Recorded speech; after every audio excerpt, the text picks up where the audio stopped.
Perfecto, creo que me mencionan que las manitas arriba supongo que son todo muy bien. Ok. Este, como les decía, bueno, esperamos que este sea uno de un espacio de enriquecimiento para todos ustedes y pues les dejo, a la doctora Verónica Mendoza Espinosa. Este espacio, doctora, es de usted y pues el público es todo suyo, doctora. Bien. Pues muchas gracias por la presentación, doctora Dalila, y doy las gracias a las personas que veo que se han conectado. Voy a compartir mi pantalla.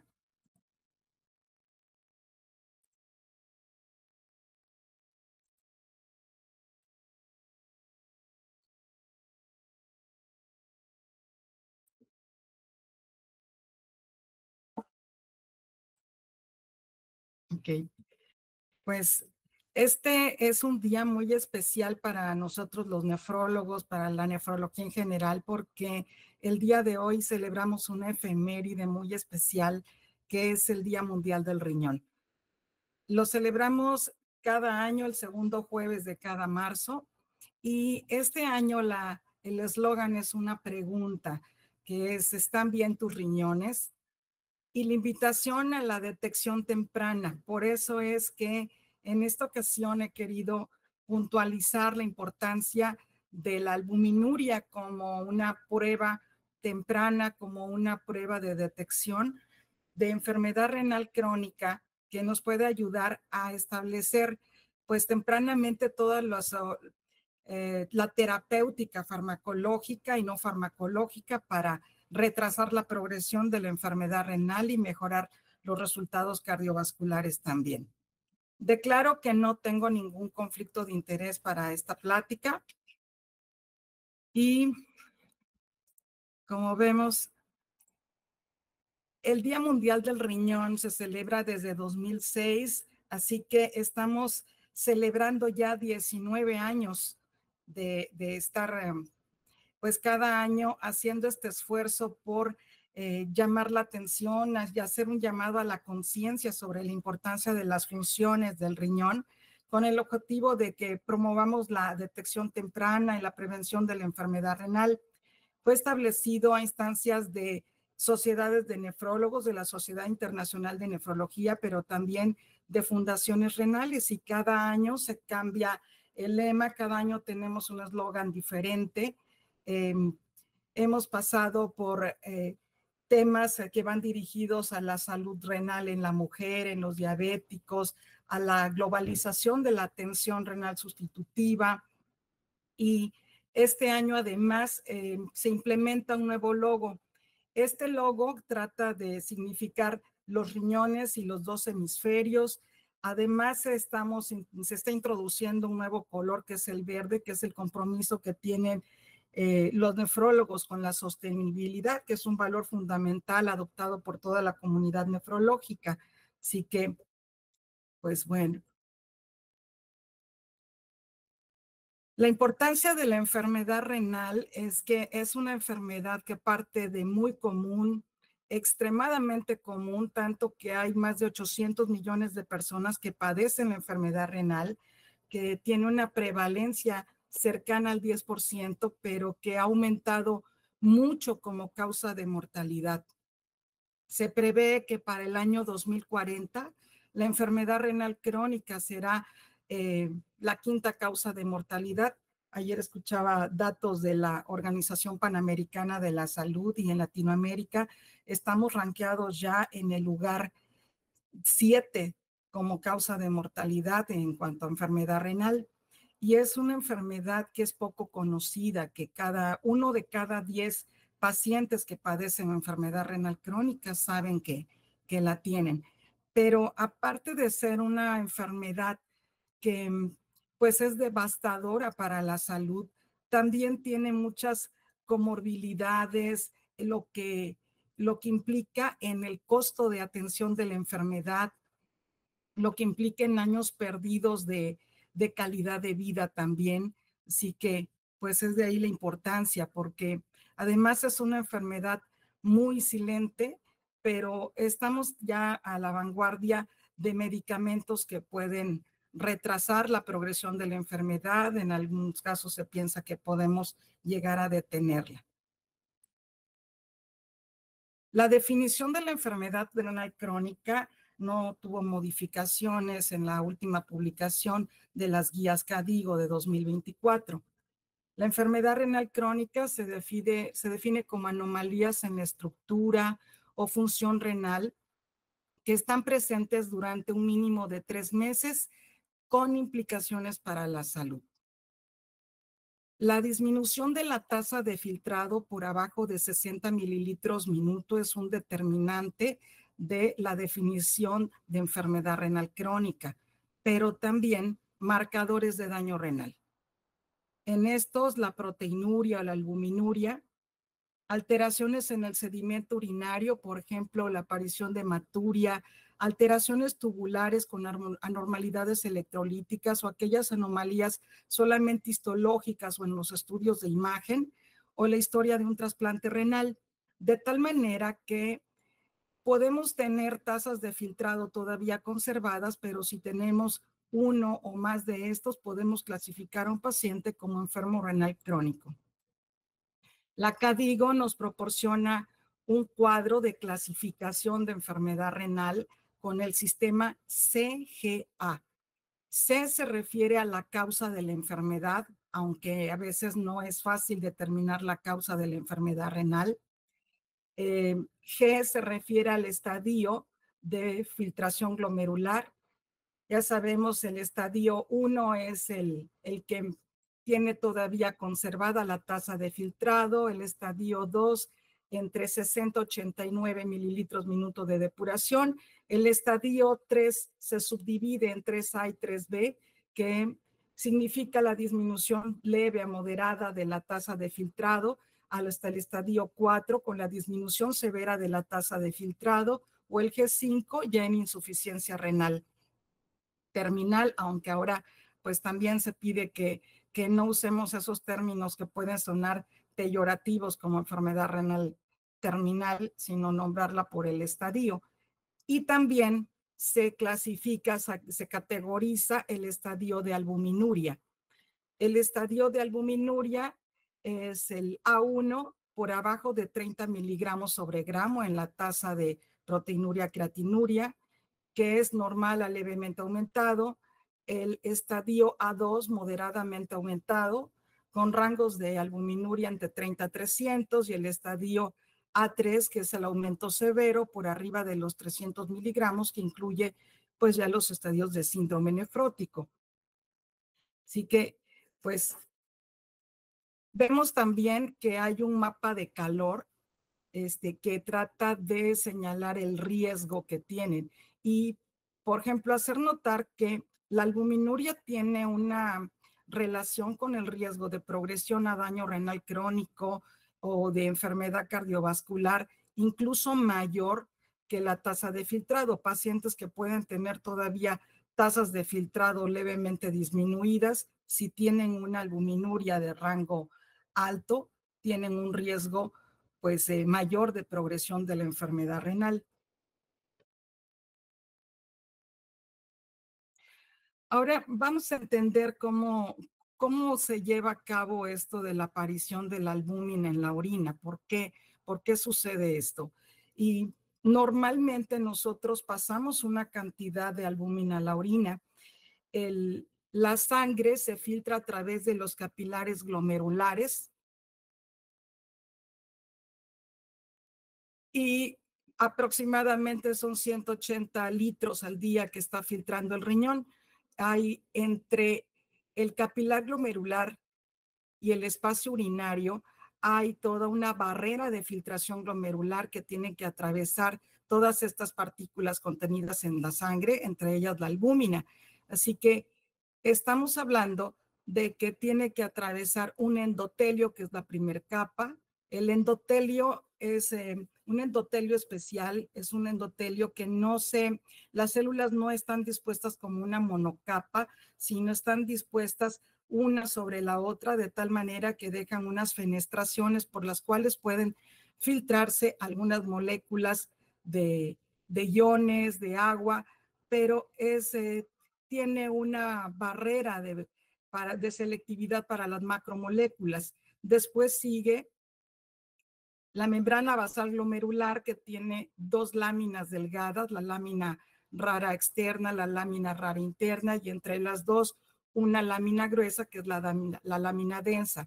Encima de esta están todo el epitelio visceral, que son las células epiteliales que tienen interdigitaciones, que dejan espacios entre ellas que están franqueados por unos diafragmas. Entonces, para que pueda aparecer albúmina en la orina, tiene que atravesar toda la barrera de filtración. Los determinantes de la filtración glomerular son fuerzas que están actuando entre uno y otro lado del capilar glomerular, como los factores hemodinámicos, el flujo plasmático renal y la presión hidráulica a través del capilar glomerular. También la presión oncótica, que está determinada por las proteínas, y los determinantes del coeficiente de ultrafiltración, que se refiere a las propiedades estructurales de la membrana, pero también al área de superficie de filtración. Entonces, la permeabilidad de la pared capilar pues va a estar determinada por el diámetro de los poros y las cargas eléctricas. Hay sitios aniónicos que están dados por una capa de podocalixilina, que es una cialoglucoproteína que reviste todo el interior del endotelio, que le da esta carga negativa. Las moléculas de albúmina tienen una carga negativa, así que se repelen por esta situación. En la membrana basal glomerular, pues es rica en heparansulfato, que también le da carga negativa, por lo cual también repele estas moléculas. Aún así pueden filtrarse algunas moléculas, sobre todo en las situaciones clínicas donde hay hiperfiltración, hipertensión glomerular. Por eso es que de ahí que ha nacido la terapéutica, que va dirigida a disminuir la presión intraglomerular. En condiciones normales se filtra albúmina por el capilar glomerular. Estas pasan al líquido tubular, pero se reabsorben en el túbulo, de tal manera que pues aparece una muy pequeña cantidad de albúmina en la orina. En esta tabla está la composición proteica normal de la orina, y vemos que más o menos son 50% proteínas plasmáticas, 50% proteínas no plasmáticas, entre ellas la proteína de Tamm-Horfeld, que es una proteína secretada normalmente en el túbulo. Y aquí vemos, por ejemplo, de las proteínas plasmáticas aparece una cantidad de albúmina muy pequeña, alrededor de 10 miligramos al día. En la proteinuria de origen glomerular, la principal proteína que va a aparecer es la albúmina. Más del 60% es albúmina. Por eso es que las pruebas de detección se centran en detectar albúmina, sobre todo pues para la tasa de la albuminuria creatinuria. Cuando la proteinuria es de origen intersticial o tubular, pues van a predominar las proteínas que no son albúmina, que pueden ser, por ejemplo, proteínas de cadenas ligeras en alguna enfermedad como tenga una paraproteinemia, por ejemplo. La albúmina es una proteína muy importante que normalmente se encuentra en la sangre y que cumple muchas funciones en el organismo, como la formación de músculos, la reparación de tejidos y el combate de infecciones. Los riñones sanos van a impedir que la mayor parte de la albúmina se filtre y pase a la orina. Deberá haber muy poca albúmina o no deberá haber albúmina en la orina. Si los riñones están dañados, si hay alguna alteración en la barrera de filtración, puede filtrarse y aparecer albúmina en la orina. La presencia de albúmina en la orina es conocida como albuminuria o proteinuria y puede ser un signo temprano de enfermedad renal, aunque el índice de la tasa de filtrado glomerular estimado todavía sea normal. En el caso de la diabetes, cuando tenemos ya la presencia de microalbuminuria, estamos en estos rangos entre 30 a 300, ya se relacionan con una nefropatía incipiente, en donde va a haber alteraciones ultraestructurales como el aumento del grosor de la membrana basal glomerular, el aumento del colágeno tipo 4, el aumento de la laminina, fibronectina y la disminución del heparansulfato. Estos son los cambios iniciales y se van a relacionar con un aumento de la permeabilidad y disminución de las cargas negativas, que en una nefropatía avanzada, pues ya vemos cambios en el tamaño de los poros con albuminurias ya persistentes y de un grado más alto, ya arriba de los 500 miligramos. Y esto ya se considera que estamos ante una nefropatía establecida con progresión hacia la insuficiencia renal terminal. Algunas alteraciones hemodinámicas como el flujo plasmático y el aumento de la presión intraglomerular producen estiramiento de las células mesangiales que son el estímulo para que aumente la expresión de proteínas de la membrana basal glomerular y de la matriz y que finalmente van a conducir a fibrosis y a glomeruloesclerosis. Ahora, ¿por qué y a quién debo hacerle un examen de albuminuria? La albuminuria nos sirve para fines de tamizaje y se recomienda que se haga la detección de albúmina o de la tasa de proteinuria, creatinuria, no de proteinuria total. La detección de pequeñas cantidades de albúmina de 30 a 300 puede ser la manifestación más temprana de nefropatía diabética hipertensiva, así como de otras glomerulopatías. Así que por la detección temprana de la enfermedad renal, es conveniente hacer una prueba de tamizaje de albuminuria a los pacientes, a las personas que tienen riesgo de padecer enfermedad renal. La albuminuria además es un indicador de riesgo cardiovascular. La albuminuria nos está hablando de lo que está pasando con el endotelio, no nada más a nivel glomerular, sino de manera general, por eso es que se relaciona con el riesgo cardiovascular.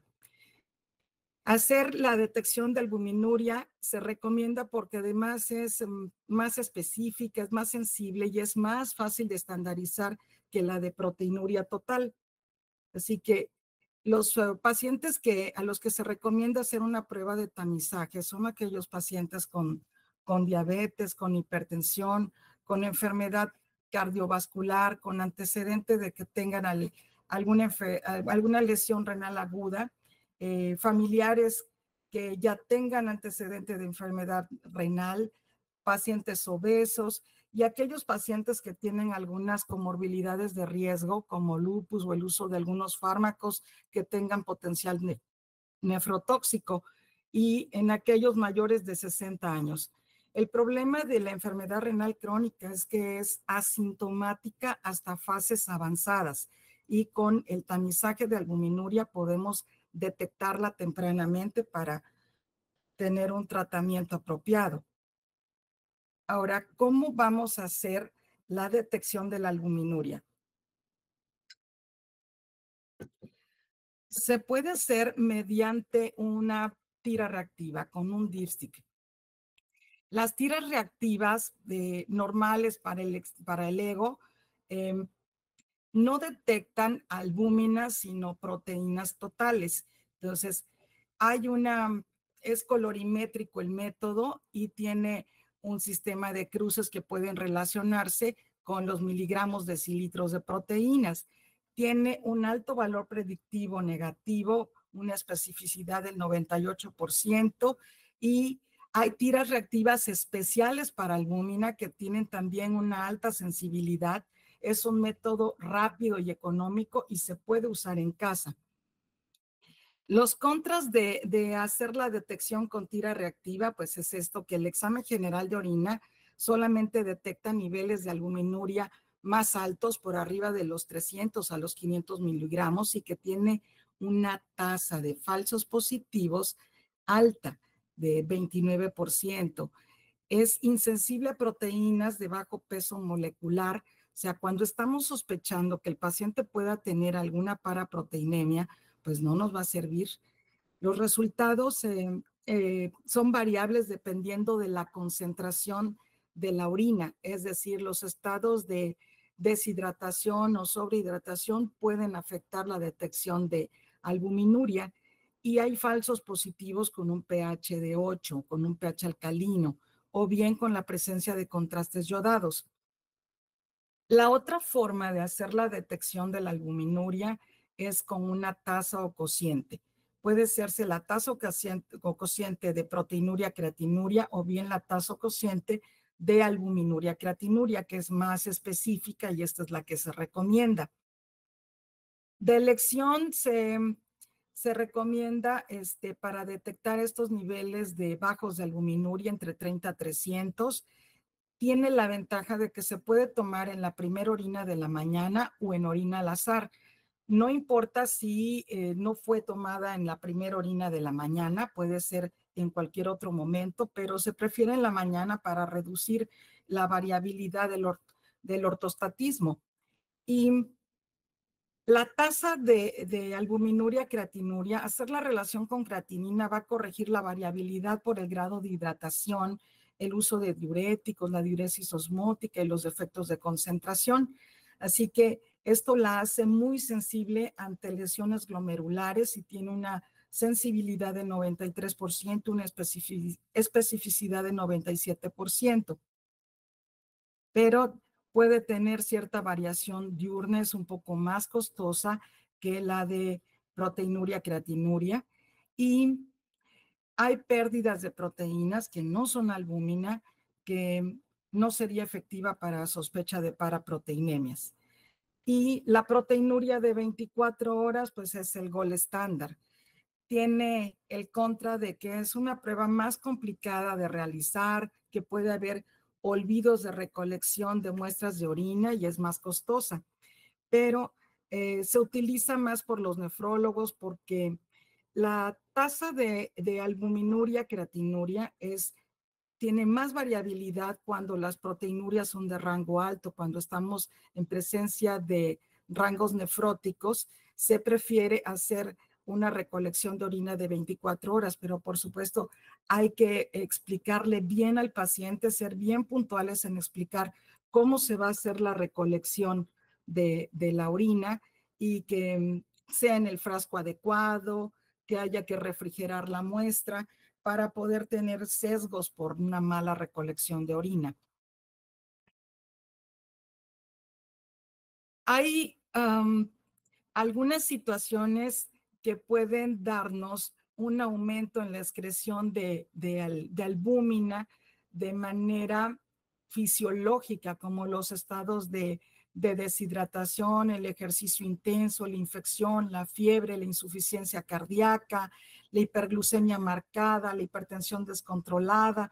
Así que tenemos que estar muy atentos a que cuando tenemos un resultado positivo, evaluemos todo el contexto clínico del paciente. Ahora, puede haber también resultados falsos positivos cuando el paciente tiene infección urinaria, cuando el pH urinario es muy alcalino, por arriba de 8, en presencia de amonio, detergente o de algunos medicamentos como las sulfas o los medios de contraste. Pero también podemos tener falsos negativos que son menos, decía que es una prueba que tiene un valor predictivo negativo alto, pero pues en los casos de hidratación excesiva, cuando hay presencia de proteínas distintas de la albúmina, cuando hay presencia de ácido clorhídrico, que es el ácido muriático, o en algunos colorantes urinarios.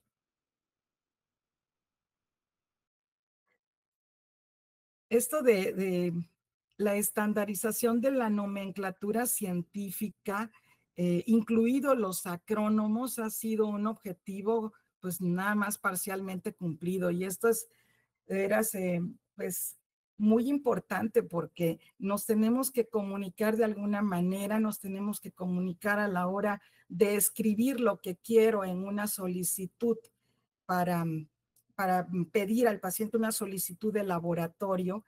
Y pues esto de la albuminuria ha tenido muchos problemas. Yo quise llamar la atención sobre esto porque a pesar de que es una prueba que ya estamos usando o ya se recomienda desde hace mucho tiempo, desde guías Kadoki, la verdad es que no lo estábamos haciendo. Ha sido difícil poder llevar un seguimiento con albuminuria, creatinuria a algunos pacientes, porque en específico la tasa, pues muchos laboratorios no la realizan o pues la manera de solicitarlo, a veces no nos entienden o simplemente no nos reportan el resultado como, como pues lo hemos solicitado.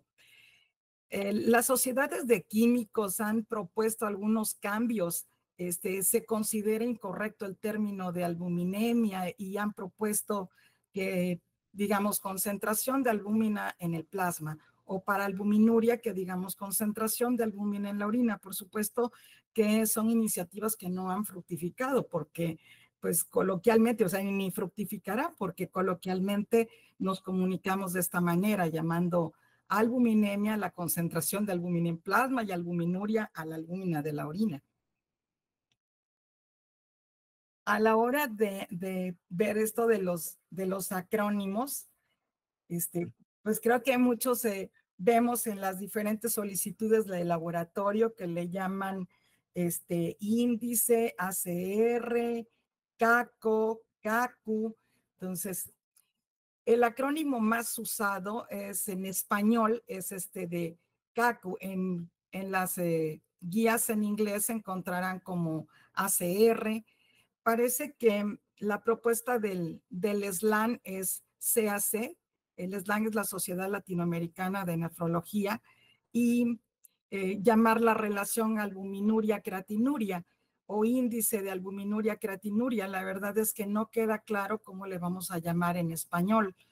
Y para estos estadios de microalbuminuria o macroalbuminuria, se recomienda que ya no utilicemos estos términos para evitar confusiones, porque cuando decimos microalbuminuria no nos estamos refiriendo a una molécula más pequeña de albúmina ni más grande de albúmina. Cuando decimos macroalbuminuria, simplemente es el rango.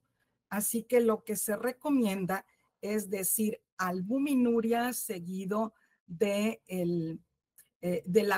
o sea, del estadio al que nos estamos refiriendo, albuminuria A1, albuminuria A2 o albuminuria A3, o decir albuminuria menor de 30 o de 30 a 300 o arriba de 300, y evitar ya este término.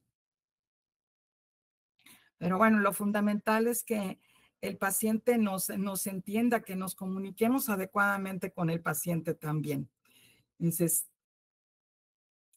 las categorías de albuminuria: A1 es normal a ligeramente aumentado y es este rango por abajo de 30, moderadamente aumentado de 30 a 300, gravemente aumentado mayor de 300. También se recomienda que dejemos de usar el término de severamente aumentado para decir gravemente aumentado, que sería más correcto en español. Y ahora, esto de las unidades, la tasa se mide, se saca dividiendo la albúmina entre la creatinina y se recomienda expresarla en miligramos sobre gramos. Hay algunos laboratorios que expresan microgramos sobre miligramos, y como nuestro anfitrión, es lo mismo porque multiplica por 1000 cada parámetro. A la hora de dividirlo es igual. Y hay algunos, todavía algunos he visto que reportan en milimoles. En milimoles sí cambia la referencia, que de menos de, en este rango A1 sería menos de 3, el A2 sería de 3 a 30 y el A3 sería mayor de 30. Tiene buena correlación con la colección de 24 horas. En la colección de 24 horas queda la correlación igual. Y para las colecciones minutadas, estas las utilizan los pediatras. Los rangos en la colección minutada pues son diferentes. Entonces nosotros utilizamos esta de albuminuria, creatinuria. Y aquí quiero hacerles esta anotación. Miren, albúmina, los laboratorios se expresan como miligramos por litro. Es que hay que estar checando la metodología de cada laboratorio para volver a sacar la cuenta, rechecar. Y pues aquí tenemos que pasar a miligramos por decilitro. Esto se hace dividiendo este valor entre 10. Y para la creatinina que se reporta, la creatinina urinaria que nos reportan en miligramos por decilitro, se tiene que pasar a gramos por decilitro. Así que aquí hay que dividir entre 1000. Entonces, por ejemplo, aquí puse un ejemplo de un reporte de un paciente mío. Albúmina nos reportan 78 miligramos por litro, sería 7.8 miligramos por decilitro. La creatinuria de 112 miligramos decilitro, pues sería 0.112 gramos por decilitro. Aquí los decilitros se van en la ecuación y quedamos con la división, sería 69.6 miligramos sobre gramo, o lo que es igual microgramos sobre miligramo. Vemos también que en la tabla que propone el CADIGO se marcan un sistema de semáforo para tratar de significar los riesgos que tiene cada estadio de albuminuria.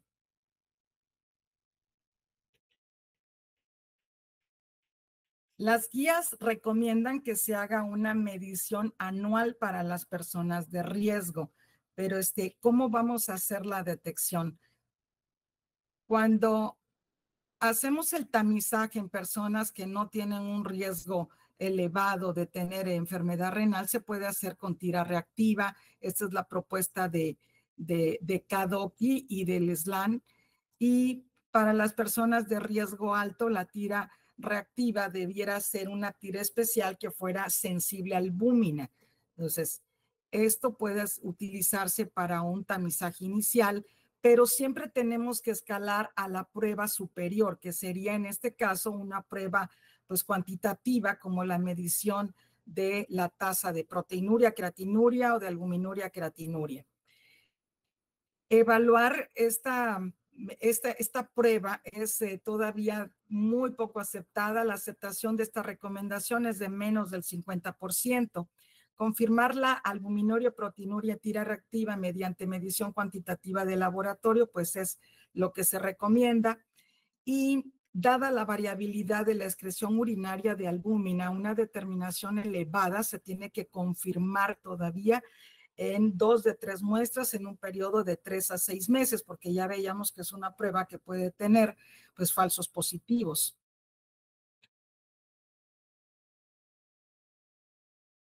La albuminuria en la evaluación del riesgo, fíjese que estamos ya en una era de evaluación de los riesgos, pero estamos ya transitando todavía a que las terapéuticas sean dictaminadas por el riesgo que tienen los pacientes. Los avances en la última década incluyen un progreso sustancial en la predicción del riesgo de enfermedad renal. Y esto porque hay mucha información acumulada ya con los estudios. Y aunque la evaluación de la tasa de filtrado está generalizada, la albuminuria la verdad es que casi nunca se evalúa en muchos pacientes. Y la estratificación de la enfermedad renal crónica de KDIGO propone el componente de la causa, es decir, en la definición de enfermedad renal cuál es la causa, pero la causa a veces no es fácil de determinar y por lo tanto es menos estudiada su asociación con el riesgo de progresión o de enfermedad cardiovascular. Así que es más fácil o está más categorizado hacer el riesgo por tasa de filtrado o en relación a la albuminuria. La albuminuria, pues decíamos, es un factor de riesgo especialmente importante porque a diferencia de la tasa de filtrado se puede mejorar con medicamentos. Y hay una ecuación de riesgo que puede decirnos el riesgo que tiene nuestro paciente de progresar a la enfermedad renal terminal o requerir diálisis en los próximos 2 o a 5 años. Esta ecuación se llama CAFRE por sus siglas en inglés. Hay de 4 parámetros y de 8 parámetros, pero para utilizar todas estas herramientas para calcular el riesgo, está también la ecuación el PREVENT para los cardiólogos, todas estas herramientas ocupan tasa de albuminuria, creatinuria. De aquí es importante que empecemos a seguir a los pacientes, que empecemos a solicitarles para poder utilizar todas estas herramientas. En la página de la National Kidney Foundation también pueden accesar a esta ecuación de riesgo de insuficiencia renal y hay dirección a otra herramienta de riesgo que está muy bonita porque nos dice además cómo podemos intervenir farmacológicamente al paciente y cuánto podemos prolongar, cuántos años podemos prolongar por cada, por cada terapéutica que podamos agregar, que las estrategias de medicamentos pues nos pueden guiar, ¿no? Es decir, justificar a qué paciente le voy a dar un SGLT2 o le voy a combinar además un antagonista de receptor de mineralocorticoide. La tasa de detección de albuminuria, creatinuria es muy baja todavía. Esto es en población general, en diabéticos se encontró que pues, los médicos medían solamente al 35% y en hipertensos mucho menos todavía, 4%. La albuminuria es el marcador más temprano de enfermedad renal crónica antes que la tasa de filtrado y aquí vemos cómo intersecta mucho antes de que la tasa de filtrado empiece a caer de 60. Entonces, por supuesto que se asocia con un riesgo, con un mayor riesgo cardiovascular, incluso cuando el nivel sube de 10. Y el riesgo de muerte cardiovascular aumenta muy significativamente cuando la tasa de filtrado cae de 75, aquí vemos, y cuando cuando la albuminuria creatinuria está por arriba de 10. Entonces, el hazard ratio pues se eleva mucho más cuando el paciente tiene una albuminuria ya pues en rangos de microalbuminuria, pero puede detectarse mucho antes que la caída de la tasa de filtrado. Estamos, decía, en la era de ofrecer medicamentos que puedan ser efectivos para retrasar la progresión de la enfermedad renal. Entonces, medicamentos que pueden actuar sobre el tono arteriolar aferente, sobre el tono arteriolar eferente y que pues digo, tenemos que utilizarlos, hay que proveerle al paciente el beneficio de estas terapias que pueden disminuir la albuminuria y retrasar la progresión de enfermedad renal, como los ISGLT2 que actúan sobre la vasodilatación, sobre la dilatación arteriolar aferente y pero que también nos pueden mejorar la estructura y la función tubular y pues todos los bloqueadores del RAS, pero además terapias que pueden disminuir la inflamación, terapias antifibróticas como los antagonistas del receptor de mineralocorticoides, que es la propuesta de los cuatro fantásticos, ¿no? Para los cardiólogos, el bloqueo del sistema renina-angiotensina-aldosterona por los IECARA2, los inhibidores de SGLT2, los antagonistas del receptor de mineralocorticoide y los antagonistas del GLP-1.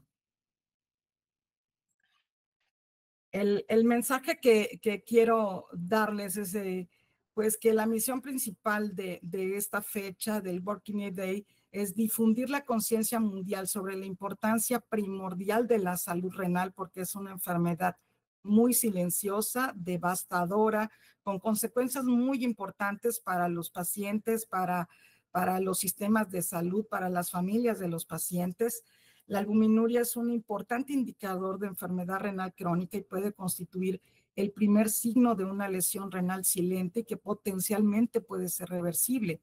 Su detección precoz antes de la aparición de la proteinuria clínica pues es mandatoria para poder seleccionar a los pacientes de riesgo y que se beneficien de una intervención agresiva con cambios en los hábitos de vida que sean saludables, pero además tratando de establecer tratamientos farmacológicos que puedan mejorar el factor de riesgo cardiovascular, especialmente en contexto de pacientes diabéticos.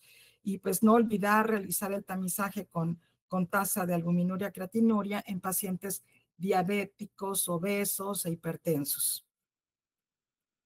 Pues no me queda más que dar las gracias por la atención a todas las personas que se han conectado, que han tenido interés en esta charla.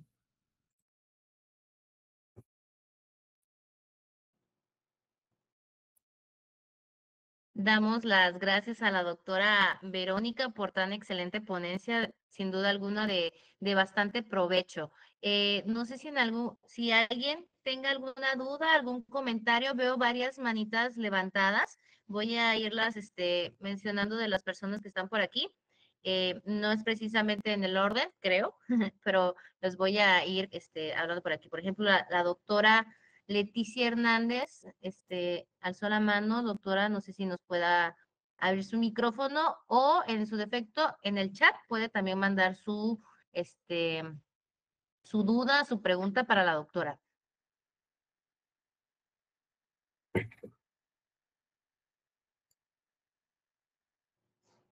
Listo, por ahí aparece ya que pueden, en dado caso, quitar su micrófono o en el chat también pueden escribir su duda.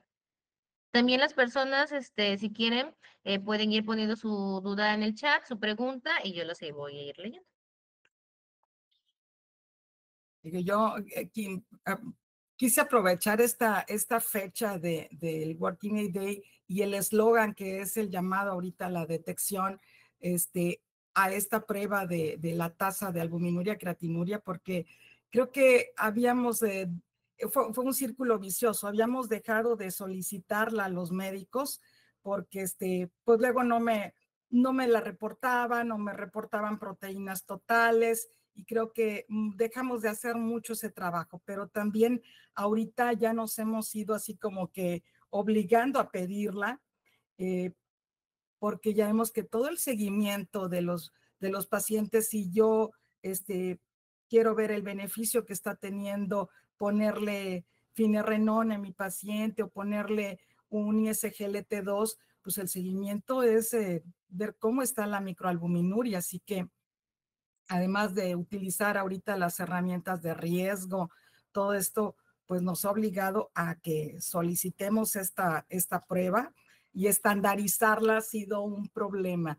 Es que ha sido una labor también con los laboratorios de decirles cómo se tiene que hacer y pues aquí también decía un llamado a los químicos para que nos ayuden con esta prueba. Claro, doctora, claro, muchísimas gracias por su aportación. Y aquí ya pueden participar las personas que están alzando su manita. Pueden abrir sus micrófonos sin ningún problema.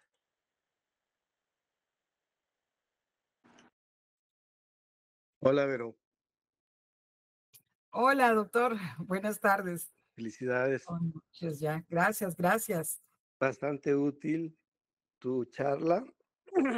Y en verdad, como tú bien dices, ha sido un dolor de cabeza esta prueba de la microalbuminuria, que en los simposios se platica a diario como si fuera un examen de orina. Y en la realidad sabemos que es algo tan poco creíble y que no se puede trabajar. Entonces, sería muy prudente que los químicos trabajaran más en ello para que nos ayuden y a la población, ¿verdad? Y te felicito. Gracias, gracias. Pues digo, ha sido de estar haciendo llamadas a los laboratorios de cómo reportar o para preguntarles, oye, ¿qué me estás reportando? ¿En qué unidades? Y también nosotros, ¿no? Podernos saber, pues, cómo voy a hacer la conversión de las unidades, pero pues creo que poco a poco se ha ido logrando. Sí, creo que sí. Tiene que ir mejorando, porque en las charlas internacionales, para ellos la microalbuminuria es así como el estudio básico y elemental, tanto para norteamericanos como los europeos, incluso para algunas partes del norte del país, pero hay algunas partes en las que estamos muy limitados a ese estudio Ay, sí. tan básico. Así es, doctor. Muy bien. Pues nuevamente, felicidades y mucho éxito. Gracias, gracias. Porque por ahí están levantando la mano otras personas. Aquí comenta el doctor Luis Fernando, menciona, buenas noches, doctora, muchas gracias por su apoyo y ponencia, gracias por tomarse el tiempo. Mi pregunta es, doctora, ¿qué recomienda en los casos sospechosos de falso negativo? ¿Cómo los abordamos en el primer nivel? Por ejemplo, un paciente que cumple con factores de riesgo, es diabético, etcétera, pero cursa aparentemente con una IBU asintomático, como en el caso de las embarazadas. Repetimos, tira reactiva tras tratamiento antibiótico de una vez orina en 24 horas o de una vez orina en 24 horas. No, siempre tenemos que, sí, claro que tenemos que tomar el contexto clínico en el que nos están reportando la albuminuria. Si el paciente tiene cursa con una infección de vías urinarias, pues después de darle tratamiento hay que pedirle el estudio ya fuera de la infección de vías urinarias para corroborar. Y se recomienda que pueda hacerse con una tira reactiva específica para albúmina, no nada más con una tira de examen general de orina. Bien puede pedirse ya la tasa de albuminuria creatinuria, pero hay que asegurarse que el paciente ya no tenga infección de vías urinarias.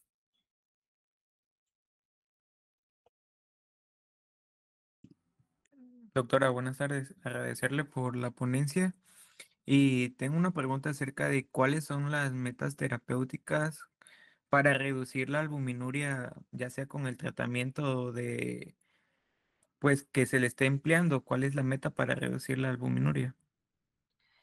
Y cuando hay que ver el estadio que tiene de enfermedad renal el paciente, pero por supuesto que quisiéramos llevarlos a todos a albuminuria o que a la desaparición de la albuminuria. Hay ocasiones en que pues no vamos a tener eso, sino una reducción. Si estoy utilizando una medida de, pues, un ISGLT2 o estoy utilizando finerenone, por ejemplo, lo que yo espero es reducir la albuminuria a un 30%. Pero si estoy utilizando además otras medidas farmacológicas y no farmacológicas, digo, lo que espero es poder llegar a un 50-55% de reducción de albuminuria. Hay que hacer énfasis en el manejo holístico, en la reducción de peso, de la restricción de sal, del control de la presión arterial, para que pues todo esto vaya sumando. En algunos pacientes la verdad es que no va a desaparecer la albuminuria, pero pues sí podemos llegar a por arriba del 50% de descenso.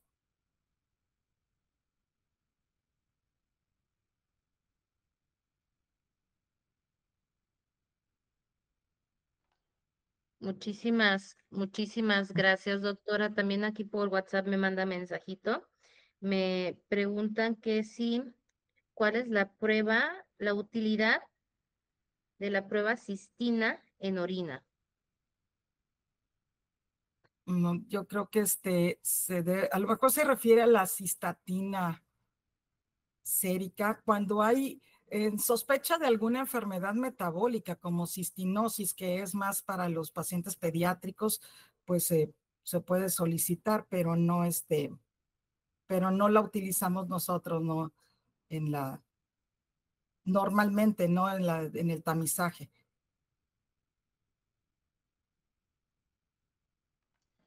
Ah, ok, perfecto, doctora. ¿Alguna otra persona aquí, según todos tienen la manera de participar? ¿Alguna otra duda? Ya sea por el chat o por el chat o por aquí abriendo sus micrófonos.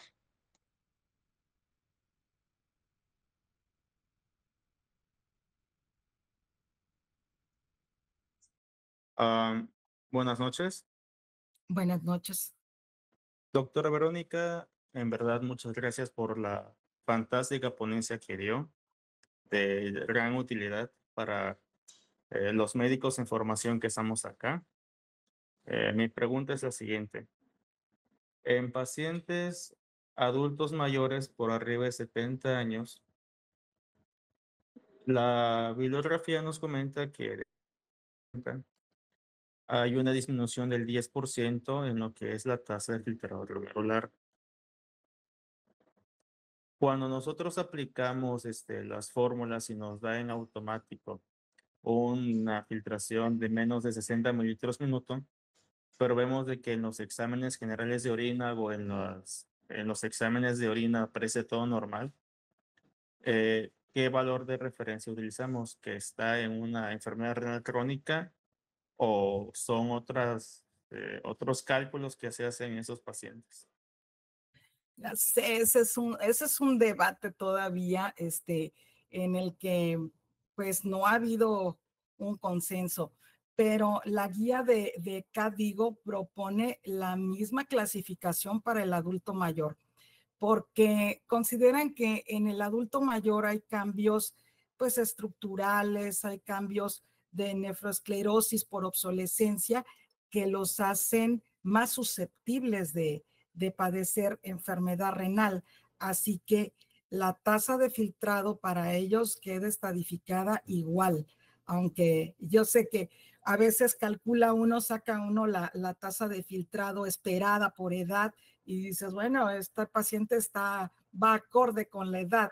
Digo, sí hay que voltear a ver pues otros factores de riesgo que pueda tener el paciente u otros marcadores de daño renal, ¿no? Pues la presencia de litiasis, de que tenga hiperplasia prostática o que tenga historial de infección recurrente de orina, pero dada la clasificación de la tasa de filtrado, sí quedarían como enfermos renales crónicos, aunque por edad estén dentro de lo esperado. Muy amable, doctora, gracias.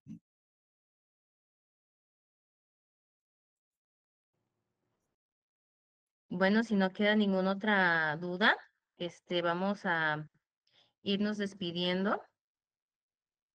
Yo creo que ya no tenemos ninguna otra pregunta. Perfecto, no pasa nada. Si de todas maneras, si quedara alguna duda, creo que la mayoría de las personas tienen alguna manera de contactarnos. Nos pueden mandar los mensajitos al WhatsApp y nosotros le hacemos llegar las preguntas a la doctora en el tiempo que tenga la doctora disponible para responder con muchísimo gusto.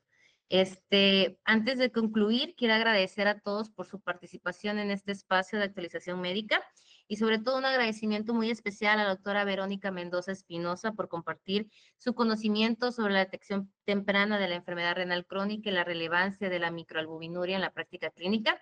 Desde el Laboratorio Chontalpa seguimos comprometidos con la educación médica continua. En breve recibirán por WhatsApp la ficha indica de la enfermedad renal crónica. El próximo lunes les enviaremos la encuesta de satisfacción para seguir mejorando estos espacios. Gracias nuevamente por su tiempo. Esperamos verlos en nuestros próximos eventos y pues a todos ustedes que tengan una excelente noche. Muchísimas gracias. Hasta luego.